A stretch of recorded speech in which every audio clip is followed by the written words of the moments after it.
You know, of all of the consoles that I love, I think the one that is probably the most looked poorly upon is the Nintendo Wii.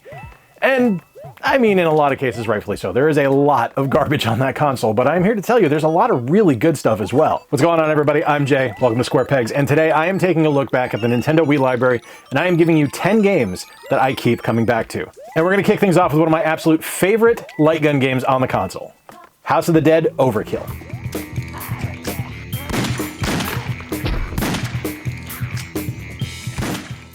If ever a console was made for on-rail shooters, it was the Nintendo Wii. And we got a doozy of an on-rail shooter in House of the Dead Overkill. Now, I have to have the volume turned way down because I look, as much as I am showing severely violent games, the language is going to get me demonetized, and I'm just not down for that. But the gameplay itself is spectacular. This feels like an arcade game come to life. Like, God, I wish we could have gotten the Time Crisis games on the Wii. Did we? If we did, let me know. Like, if those were a Japanese release, let me know. I will import a Japanese Wii so I can have those. But House of the Dead Overkill is magnificent. It's over the top. It is an exploitation film from the 1970s come to life. It is Grindhouse to the ultimate level. The gameplay is simple and straightforward. You know exactly what you have to do. You aim with the Wii Remote, you shoot the zombies, you collect the things along the way to give yourself power-ups, to slow time down, to make your shots more powerful. It's just magnificent. I love this game. I'm terrible at it, but it doesn't matter because it's arcade action, and sometimes that's all you really need. This is the type of game that if I want to play a game for 5 minutes just to get my mind off of something, or I want to sit down for hours to play arcade action, this is the game I go to. You know, despite its reputation as a console that had a lot of shovelware on it, there's a lot of really unique software on the Wii as well, including a resurgence of a classic Nintendo franchise that I love. This is one of my favorite entries from this series. This is Donkey Kong Country Returns.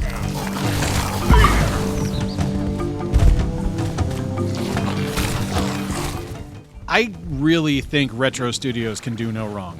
Everything that they touch turns to gold for me. And their take on Donkey Kong Country with Donkey Kong Country Returns on the Wii is nearly perfect. Now, there are some shoehorned motion controls in here, which I don't really care for, but that's okay, because overall, I mean, the gameplay is really solid. It feels like a Rare game. It really does. Like, they really captured the spirit of the original Donkey Kong Country titles and made something really quite magical here.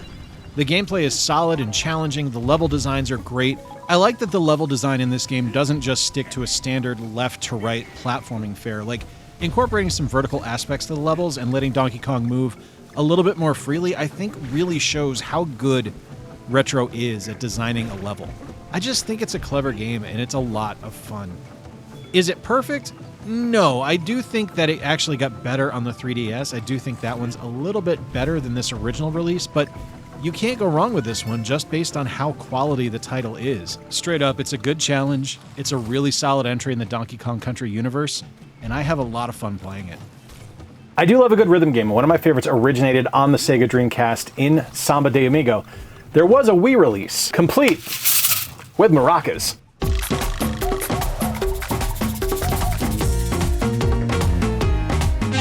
Okay, confession time. This was the first time I'd used the maracas to play this game, and they suck. I'll never use them again. But without the maracas, man, do I love Samba de Amigo. But this game is just so much fun. I loved the original release of this game on the Dreamcast. I thought it was a brilliant idea. I thought it was a brilliant design choice, and it was kind of the perfect example of what Sega can be when they just are at their absolute wackadoo best. Like, there is something to be said about Nintendo and Sega just being weird, just making video games weird. And Samba de Amigo, it's a weird-ass game. Now, this is a rhythm game that involves not only being able to move your Wii Remote and your nunchuck in time to the beat, but making sure that you're moving them into the right position of where you're supposed to be at, whether that's up, to the side, or down. You're going to be striking poses as you play. There's points where you're going to just be going hog wild and shaking the Wii Remote and the nunchuck as hard as you can to be making a ton of sound. And it's just fun. I really wish the maracas worked better because, again, they suck. They're not good. But even without them, the game is still super fun. I just love this one. It's just such a clever concept. I recently picked up an accessory for this game at the Midwest Gaming Classic. It's one of my favorites. I'm kind of an apologist for it. I know it has its flaws, but there's something just absolutely magical about Disney's Epic Mickey.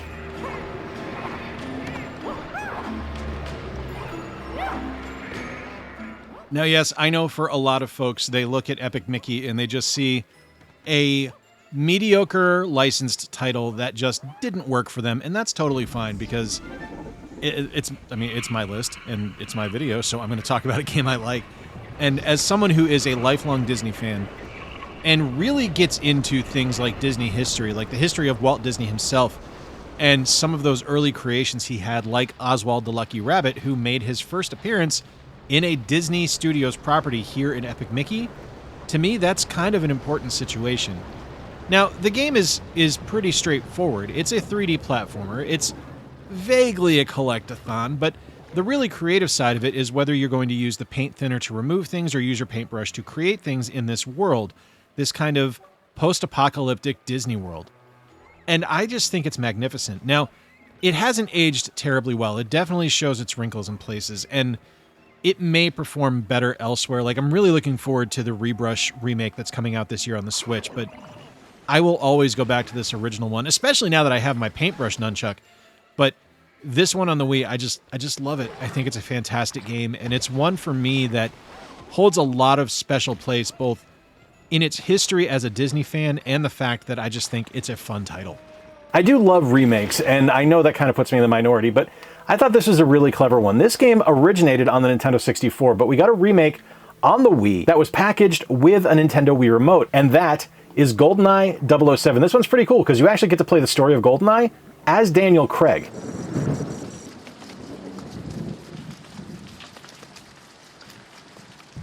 I was very skeptical of GoldenEye 007 on the Wii when I originally picked it up because it wasn't something that I felt needed a remake. Like, the N64 one was pretty perfect as far as I was concerned, but looking back at it now, there is a clear line in the sand of quality between the N64 release and this Wii release because the N64 game hasn't aged terribly gracefully. And this Wii one, it plays really well. I love it. It's one of those kind of signature experiences on the Wii for me is being able to play a light gun game without needing a CRT because I'm just not a fan of them. I don't like carrying them anymore. My back doesn't work. I can't pick them up. So being able to play a light gun game on my flat panel television and have it perform as well as this one does is pretty great. The gameplay is solid, simple, and straightforward. You use the Wii Remote and the nunchuck. You're able to use every single button on there to do different things. You use motion controls to perform certain actions, and the gameplay itself is really solid. The aiming is great. The combat is great. It's a familiar rendition of a classic game. Now, I called it a remake at the start. It's really not. It's a decidedly brand new take on the GoldenEye mythos. And I think it works. They both stand alone. They both stand on their own, and they're both really, really good games. And I mean, come on. You get to play as Daniel Craig. That's super cool. While I am not a huge fan of survival horror, I cannot deny the excellence that is this release from Capcom. This is my favorite entry in the Resident Evil series. This is Resident Evil 4.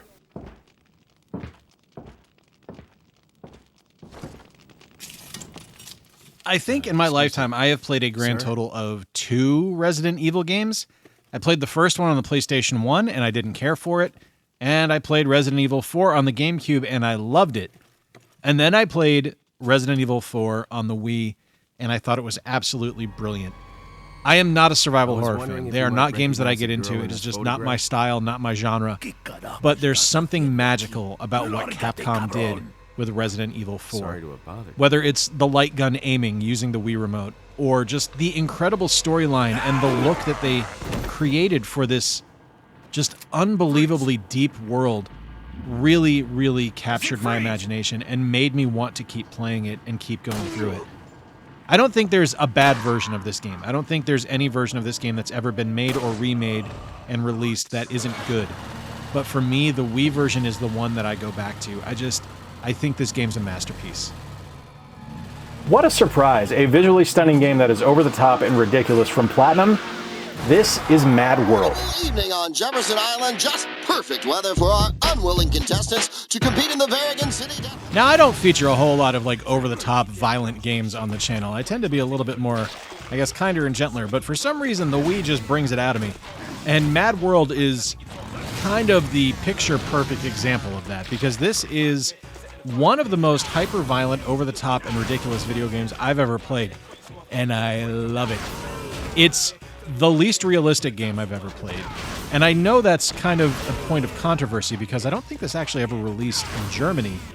And I know when that controversy happened, it got described as being stupid because it's Tom and Jerry violence, and it absolutely is, because there's no one wandering the streets of Germany with a prosthetic chainsaw arm ripping people's parts out and squishing them in front of their face, and then picking them up and slamming them back and forth like Hulk did to Loki in the Avengers film. That just didn't happen.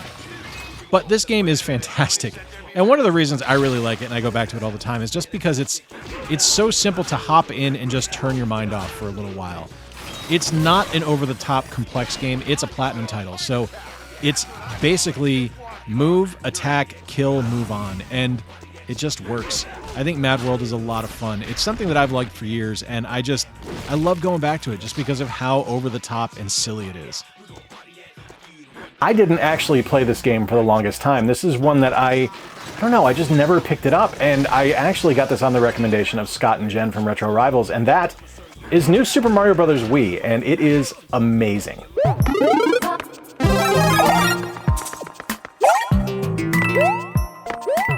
I mean, come on. Of course there's a Mario game on this list. And I know for a lot of you it would be Super Mario Bros. Galaxy, and I'm down for that. Like, I've come around a little bit on Mario Galaxy. It's still not my favorite, but I can totally see why people love it so much. And for some of you, it might be Super Paper Mario, and that was almost my pick, but recently I have been playing an awful lot of New Super Mario Bros. Wii, and God, this game is just so good. This is like the picture-perfect example of what 2D Mario should be like. Now, I'm not saying that it's better than something like Mario Wonder or anything like that, because it's not, but at the time, this was something we hadn't really seen in ages, so getting a new 2D Mario game and having it be as good as this one is with creative power-ups and amazing level design, it was awesome. It's still a fun game to play, whether you're doing single-player or multiplayer, and the multiplayer is absolute, utter chaos at all times, but it's just fantastic. New Super Mario Wii is nearly perfect. It's an excellent, excellent game. There's a lot of different directions you could go with regards to racing games on the Nintendo Wii. You could have done Mario Kart Wii, you could have done Excite Truck, but for me, my favorite is Excitebot's Trick Racing.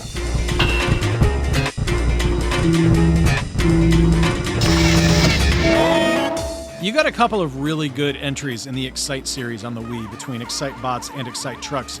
Both of them are fantastic. Both of them are really fun. But for me, Excitebots does something that's a little bit different than anything else.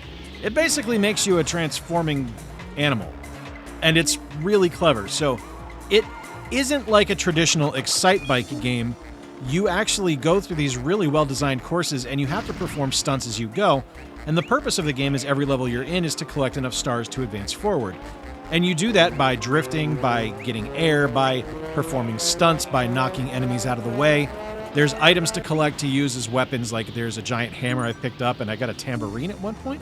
But one of the things I really dig about this is the integration of the Wii Remote by not being overly aggressive with the motion controls. They just kind of work. Like, there's certain points in the game where you have to move the Wii Remote forward to launch yourself off of a bar, or you have to kind of spin it around in rhythm to the way your character is going around a bar to perform a stunt. And it just works. It's a really fun title. I love racing games on the Wii. There's a lot of really great ones. Like, I could have put Mario Kart Wii or Speed Racer or something like that on here, but Excitebots is the one that was talking to me for this video. You know what? I maintain that it's criminal that we've only gotten 3 releases for this series on home consoles. This one here on the Wii might be the best. This is Punch-Out! Bonjour! Bonjour! Straight up, why Nintendo does not have a Punch-Out title locked, loaded, and ready to go for every console they release baffles me. It truly does. Because this is an IP, I think, that they could just use to show off the technical aspects of what their consoles are capable of doing every single time they release something new. Now, the Wii version makes use of both the motion controls of the Wii Remote and the Nunchuck, as well as the balance board. Of course, you can also just kind of play traditionally as well, but by using those motion controls and making things a little bit more free, and having you actually compete as Little Mac to throw punches, is pretty cool. The look of this game is the best the series has ever looked. It has amazing sound design, Again, great graphics. It's really the total package. And it's criminal that this was our last entry in the Punch-Out series, not counting Doc Lewis's Punch-Out on the Wii U. That's fine. We can count that one, I suppose. But this game was so good. I really thought this was going to spawn more sequels. And unfortunately, we haven't seen anything in over a decade now. There you have it, my friends. The Wii games I am still playing here in 2024. There's a massive library of excellence on the Nintendo Wii, and I would love to hear from you. What games are you still playing in 2024? I could have gone a lot of different directions on this one. I could have included Tiger Woods 10 that I worked on the Wii. We could have gone with Mario Kart Wii, or maybe even Zelda Twilight Princess, or one of my favorites, Zack and Wiki, The Quest for Barbaro's Treasure. The point being is there's a lot of excellence on the Nintendo Wii, and I have barely scratched the surface. Let me know in the comments down below what your favorite Wii games are. I'd love to hear from you. If you're new around here, click subscribe and do click the like button if you enjoyed today's video, because the engagement really does help the channel. And until next time, folks, I've been Jay. I appreciate you spending a little bit of time with me. Remember to play more games, stay square, and take care. I'll talk to you soon.